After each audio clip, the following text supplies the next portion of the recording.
Hello, everyone. Welcome to the Addicted Mind podcast. My name's Dwayne Osterland, and I'm your host.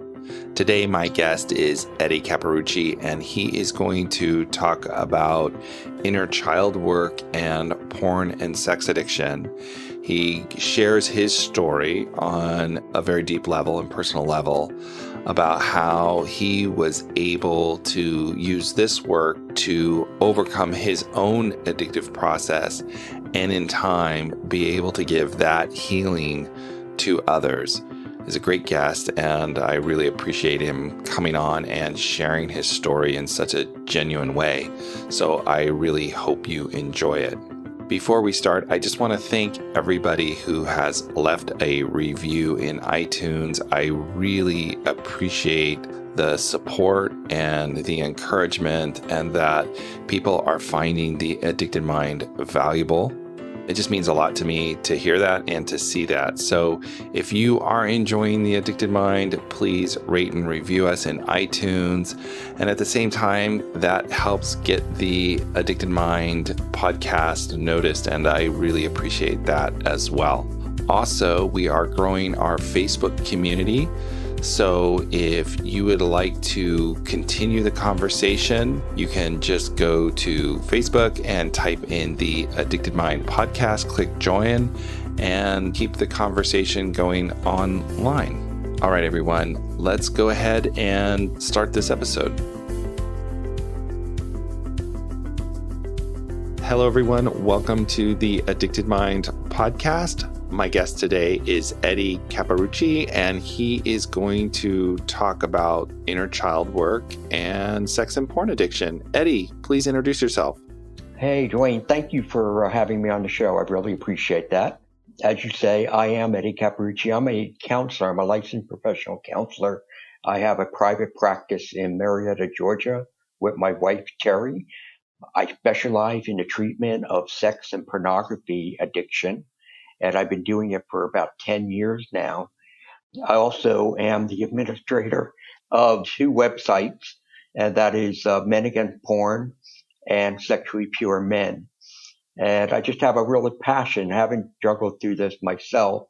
I have a strong passion for helping individuals to be able to overcome this in their area. And one of the ways I do that is through something that I created called the Inner Child Recovery Process, which goes back to childhood pain point, because I really believe the road to recovery for our addiction goes through our childhood. Awesome. Yeah, I think that's so true. When we look at addiction in general, there's a lot of roots of childhood trauma and pain that kind of feeds the addictive process. So tell me a little bit about your story and how you kind of stumbled into working with, I guess, inner child work. And we'll talk about a little bit about what that means and go into more detail. But I'd first love to hear your story. Okay. My story starts with a young boy whose father died when I was 5. My mother was left with 4 children. I was the third oldest.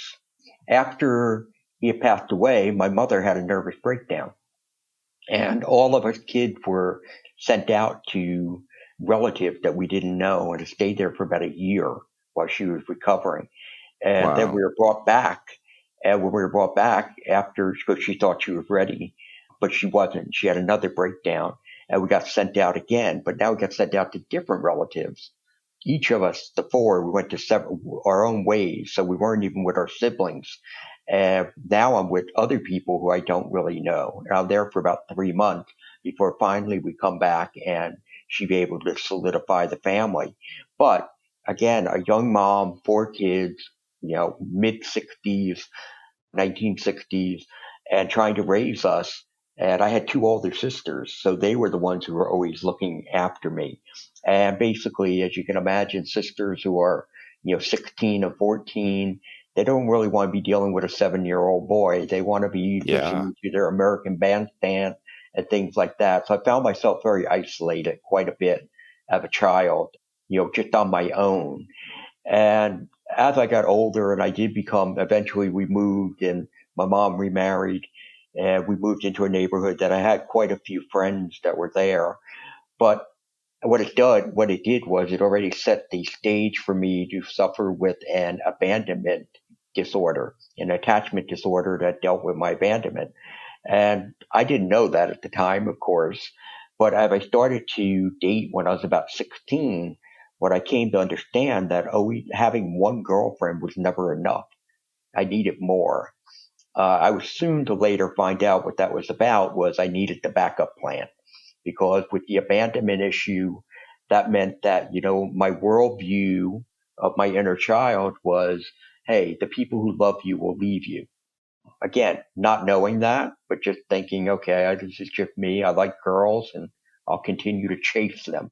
Right. Tell me a little bit about, like when you say abandonment, tell me a little bit what that means for you. Sure. It means it's a fear that, again, the people, whoever you bring into your life, are not going to wind up staying.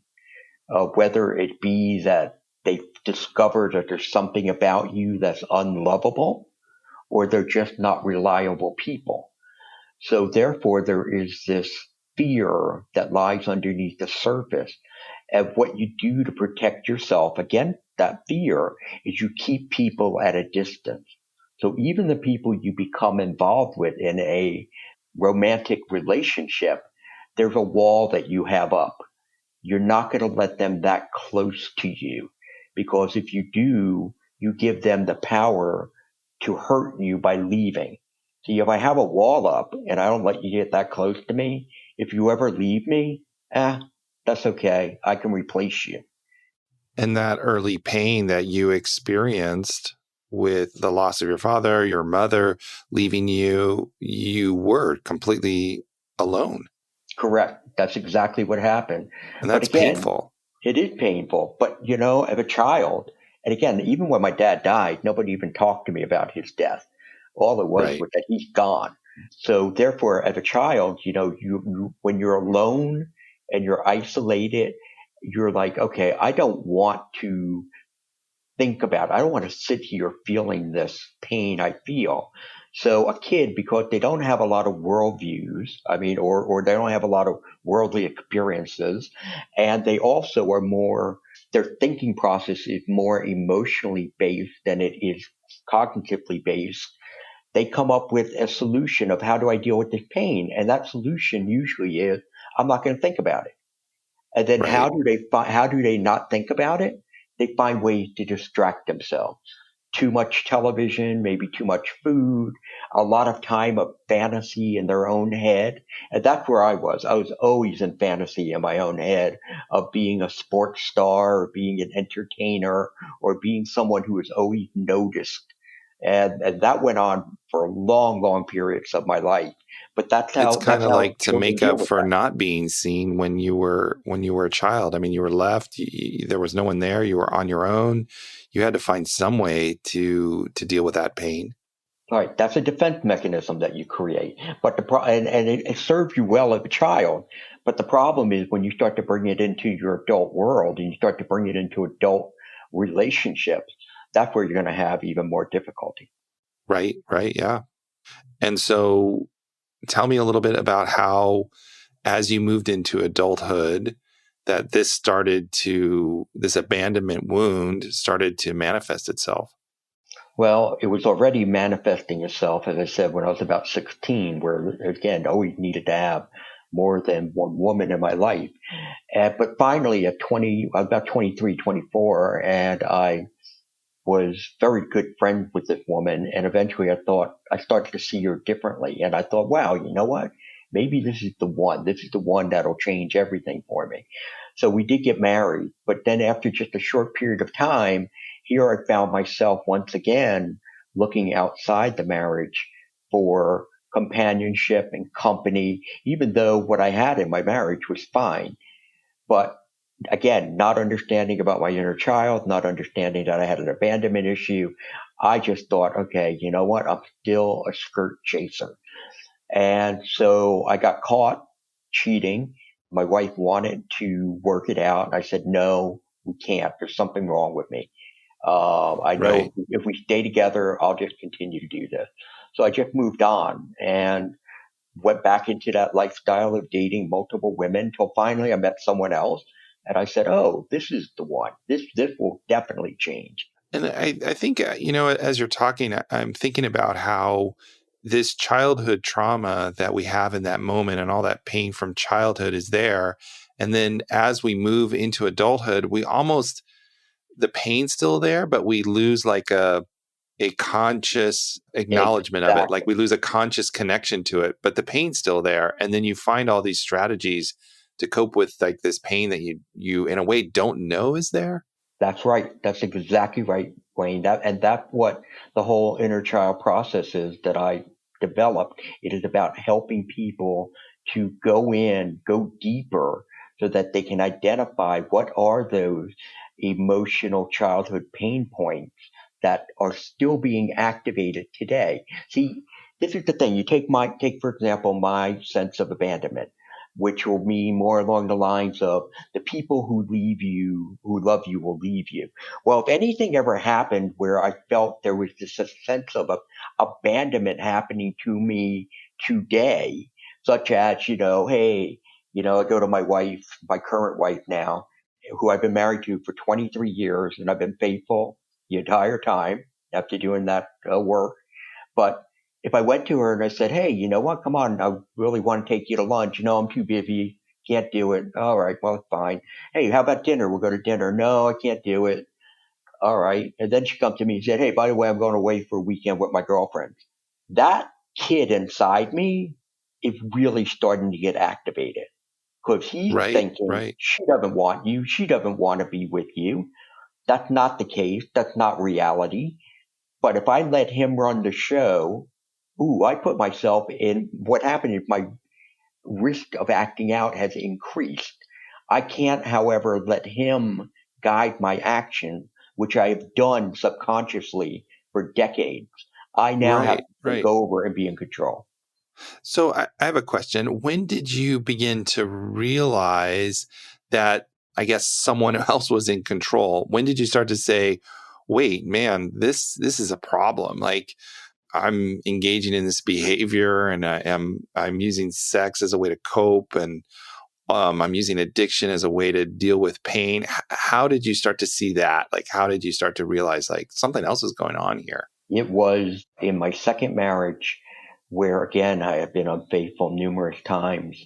And she found out and she wanted to work it out again. She wanted to work it out. And I said, no, I can't. I go, there's definitely something wrong with me. And I walked away from that marriage also. But at that time, when I walked away, I didn't dive right back into that life. What I did was I went and sought therapy. And it Wow. was at that time that the counselor who I worked with explained to me what was going on about the abandonment issue. And it was shortly after that that I wound up meeting my current wife, Terry, who also practices with me here in our practice. And as I said to you before, we've been together for 23 years, been married for 21. And as I said, I've been faithful the whole time because I came to understand what was the real problem? What was the driver that was causing me to act out the way I was? What was it like for you? And I don't know if it was a moment or it was over time that you started to have this realization that there was this trauma in your past kind of driving the bus. That was during the therapy that I went to because, again, to your point earlier, I had no idea that there was a inner child. Two, I never even thought about the fact that my father dying and my mother having a nervous breakdown and the isolation I suffered until I was about 10. I didn't even think of those as traumas. I just thought, Right. hey, that was just life. It's just the way it is. Things happen and there's nothing you do about it. When I got, that insight about what really had happened to me and how it was now still playing havoc in my life as an adult, that is when it was like, the light went on. And not only did the light go on in the sense that, oh, you know what, this is the problem, but also all this massive regret about, my gosh, why couldn't I have learned this 20 years ago, 25 years ago? How life could have been so different. Right, right. And really begin to kind of see it. And that's extremely painful.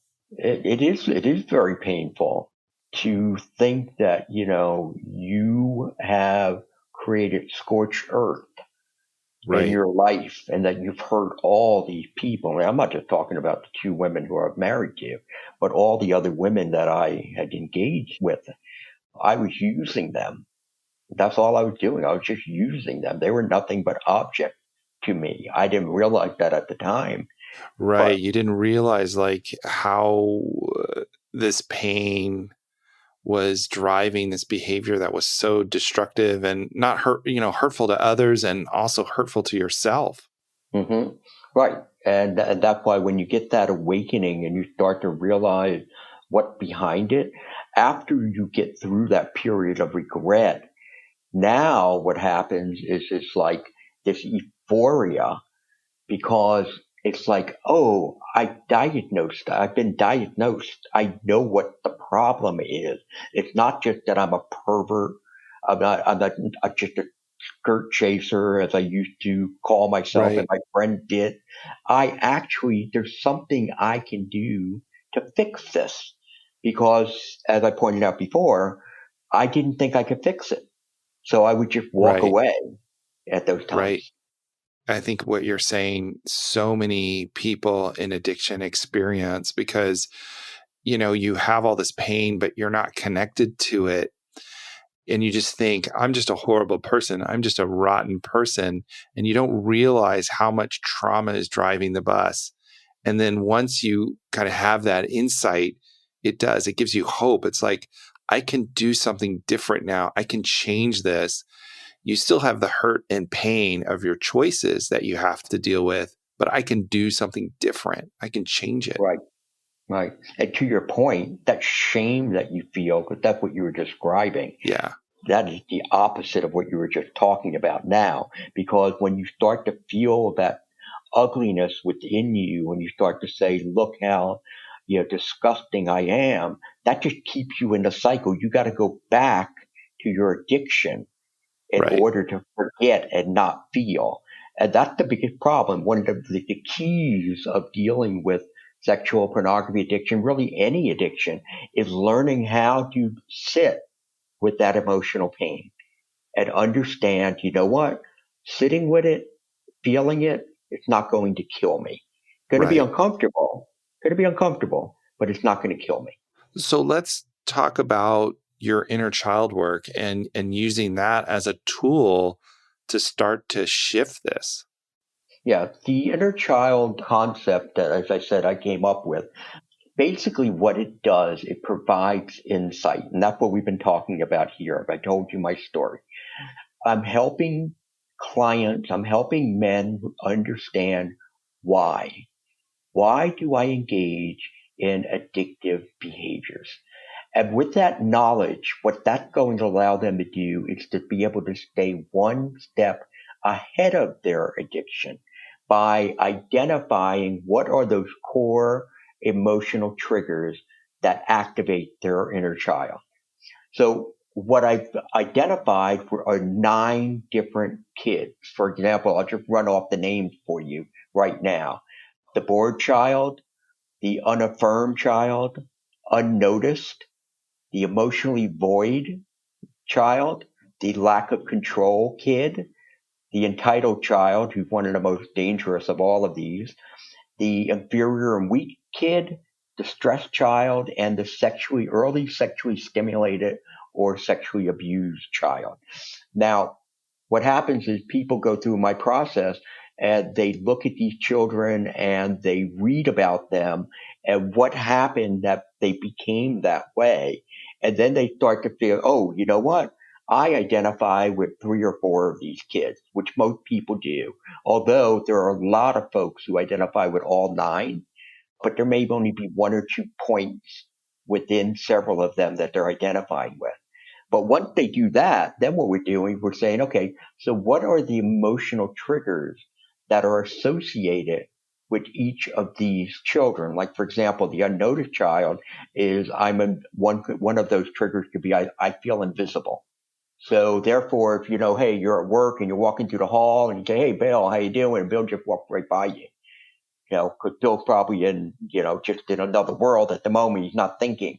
But your child looks at that and says, ooh, guess what? You're invisible right now. And he starts to squirm. He starts to get upset. He's starting to get, antsy about it. And that has increased your risk of acting out. Doesn't mean you're going to go run and act out. But if a couple other things happen during the course of the day, that could lead you to be doing that because he's just running underneath the surface. Right. So it kind of gives you a tool to look at some of these reactions that are based on trauma. It gives you a way of defining it and seeing it and being able to identify something that maybe in the past was kind of unconscious. Yes, but that's what we've done. We've recognized the childhood pain points. We understand what are the triggers that will activate those pain points. And then the next most important thing in this whole process is mindfulness. I need to be mindful of my triggers. Like, for example, what I do is I have my client, they write their triggers on an index card. Usually you have anywhere between like 5 and 8 emotional triggers. They write them on an index card, they carry it around with them, and they memorize them. And Right. I mean, they want to know, backwards and frontward, what are those triggers? So therefore, when an event happens, a negative event happens, and it doesn't have to be a big and negative event. Like I said, it could have been the guy walking down the hall and just didn't notice you. They're like, ooh, wait a second. You know what? That's something that could activate my kid. Let me go and see what's going on here. And because again, that kid is going back and he's pulling something out of the storage unit from the past that is so much bigger than this guy just walking by you and not paying attention. These are the kids in school when you went to the playground to say, hey, I want to play with you. And nobody says anything to you. They just ignore you and keep playing themselves. He's looking at something that's much bigger than what just happened. So we need then wise mind, I call it. Wise mind is when we're not going to sit and we're going to talk to the kid about, hey, you know what? Let me explain to you what just happened. All right. Bill walking by me is not the same as what you're thinking about. Right. Year. It's not to that point. I know he feels it's that way. He feels it has that intensity, but it doesn't. And then, Bill may have just been very busy. He may have, I don't know, whatever. But you know what I'll do? I'll pop my head into his office later and, see how he's doing. Because maybe he's very stressed out. Maybe there's a major problem he's dealing with. But you know what? I'm sure he was not ignoring me. Right. So it gives you, it sounds like this tool gives you the ability to slow down, identify it, be able to talk to that child part, maybe a little more compassionately, and then respond from a space of, like you said, like the wise mind space. Right. And you make a healthy decision. Right. And that's what we're trying to do. You bring up another great point. One thing I'm telling people all the time is you have to slow everything down. But again, it's the compulsive behaviors that get us in this place, in this situation in the first place. So therefore, we need to learn how do we remove those. How do we deal and manage with those compulsions that we have? And part of it is I slow down. Part of it is that I am very mindful about everything. Again, after sitting with that pain, see, talking to the kid is about sitting with the pain. Right. And then after that, I now come back. I use my wise mind to be able to say, okay, what is the right way to handle this? Because this kid wants one thing. He only wants one thing. He wants comfort. And what did I say before when I said, what did he learn was a great form of comfort? I don't want to think about it. So now let me go distract myself. Right. So, right. And for people who have a sex or a porn addiction, they were always finding ways to distract themselves. But at one point, they stumble across sex, and then they realize, oh my gosh, I just found the most ultimate form of distraction you could ever find. And that becomes their go-to. And now that's why they're using still as they go into their adult world.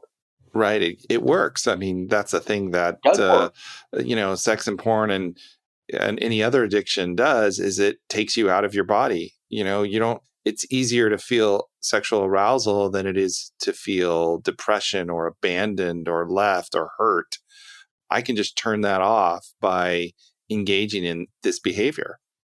That's correct. Just like you said before, I could do it with any other kind of behavior, whether it's food, whether I'm an exercise freak and I just continue to exercise 3, 4 times a day, whether it is drugs, alcohol, work. You can go down the list of what we're using to numb ourselves. And sex and pornography have become a major tool in that area, especially with the easy access that we have to porn now.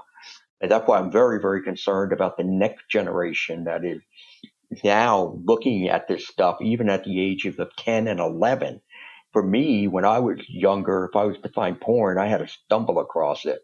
A friend had to have it, or, that was about it. It wasn't really readily available.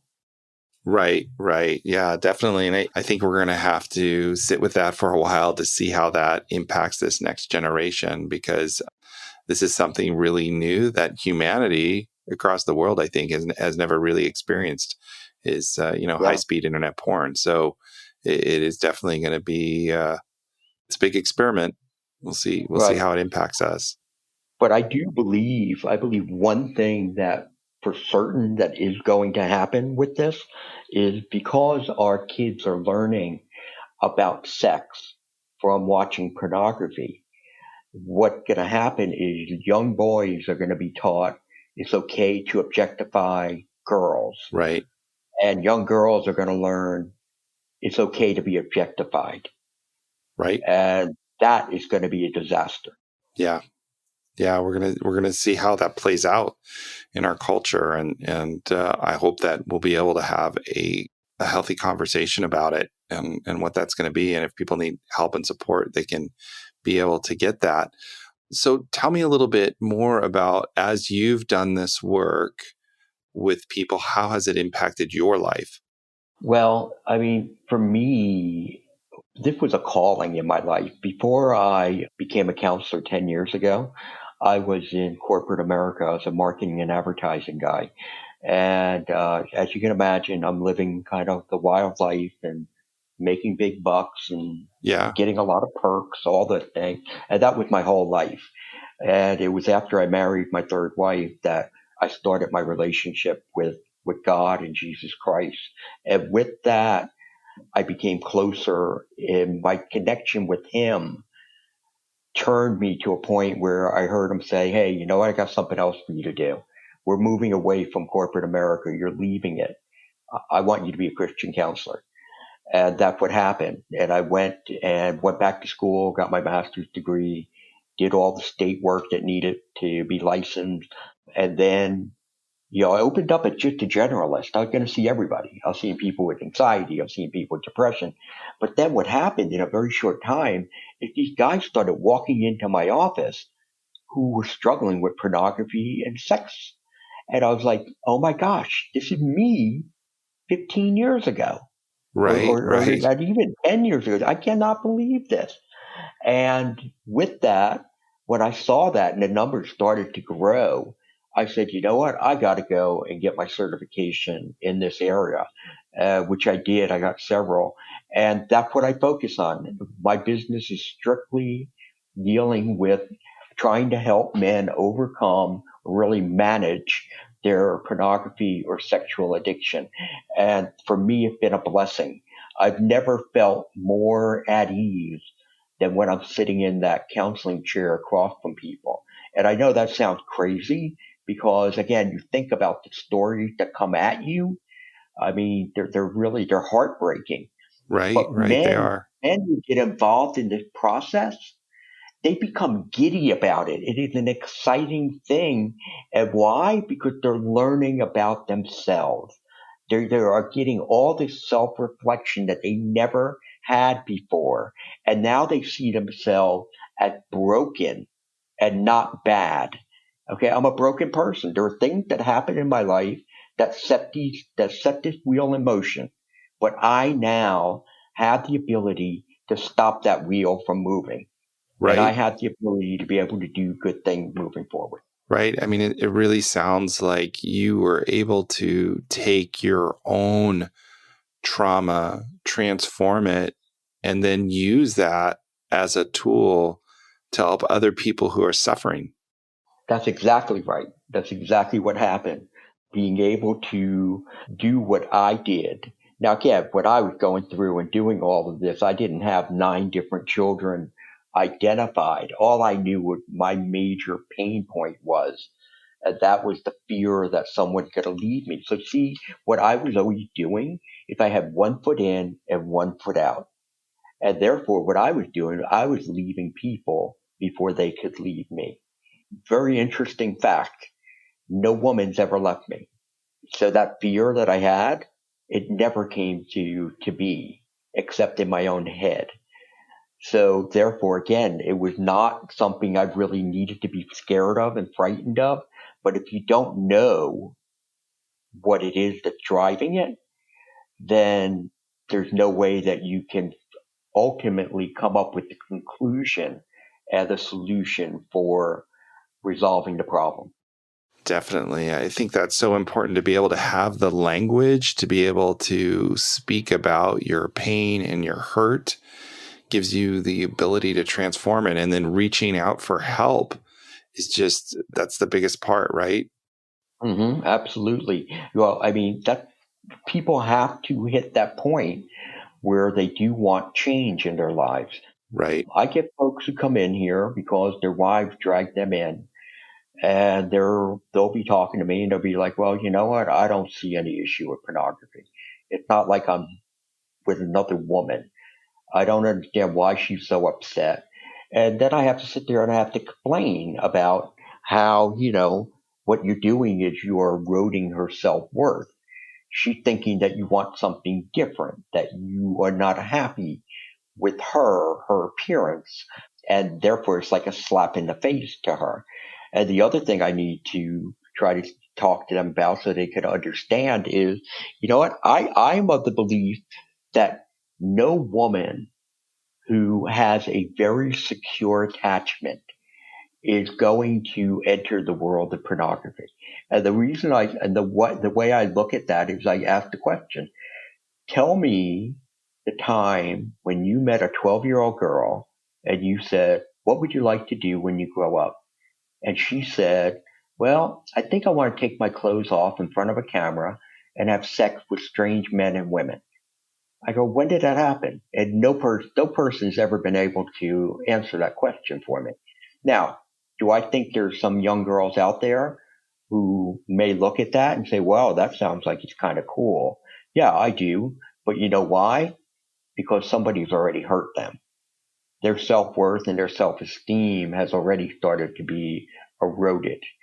And they'll continue to allow people to use them moving forward in their lives because they don't understand that pain point they suffered as a child is still being activated today. Right. And I think that, like what you're saying, is really being able to understand our trauma, understand our history, so that, we can realize where sometimes our decisions are being made. They're made by this wound, and having the right language to talk about it can help us make decisions that are better for us, that maybe fit more with our values, fit with what's good for us. Yeah, and the thing about it though is uh, probably the most difficult part of all of this is there are some people, just like there's some people who don't want to be in therapy because, as you mentioned before, okay, they haven't hit that bottom, they haven't hit the point where they're saying, you know what, I want this out of my life. There are other people who are like, I don't want to look back. I don't want to see what happened. I don't want to acknowledge that my parents really weren't there for me when I was trying to deal with my emotional crisis. And all they were telling me was, you know what, just deal with it and leave me alone. They don't want to look back and see the pain that they suffered, whether they had been bullied or if they've been sexually abused or, they had a sibling who would torment them. They don't want to see this. They don't want to see the fact that, I lived very lonely. I was isolated. Nobody seemed to care or notice me.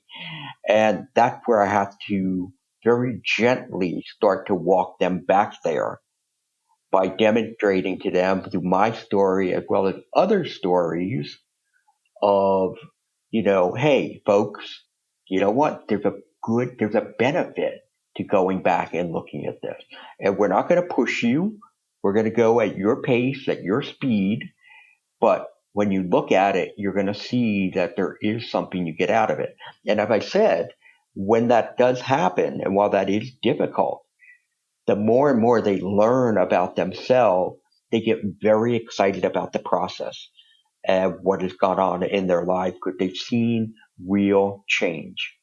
Right. They're able to really transcend that trauma. But like you said, it can be so painful to go back there. But knowing that you can do it in a supportive environment and that, people can walk you through that is just so critical. So, Eddie, we're coming up on our time. And what I usually like to ask at the end of the episode is if there's one thing you want to tell anybody out there listening, what would it be?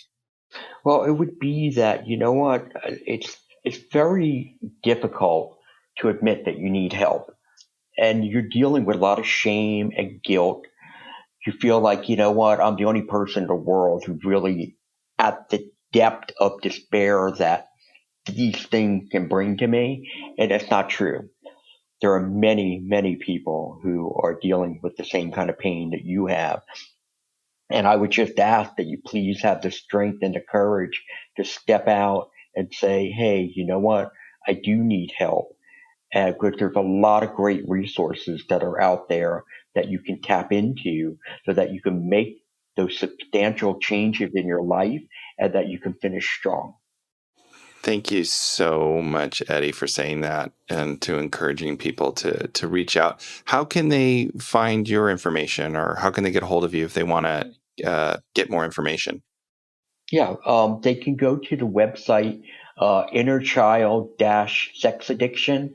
Again, it's www.innerchild-sexaddiction.com. And I have a bunch of information on there about the inner child process and what it entails and involves. They can also find me on Facebook. They can find me on Twitter, LinkedIn. I don't have all those handles available, but just put in Capparucci and you'll find that. You can give them all to me and I will put them in the show notes as well. So people can go there. I'll do that. And finally, if they want to email me, they can reach me at edcappa, edcappa@gmail.com.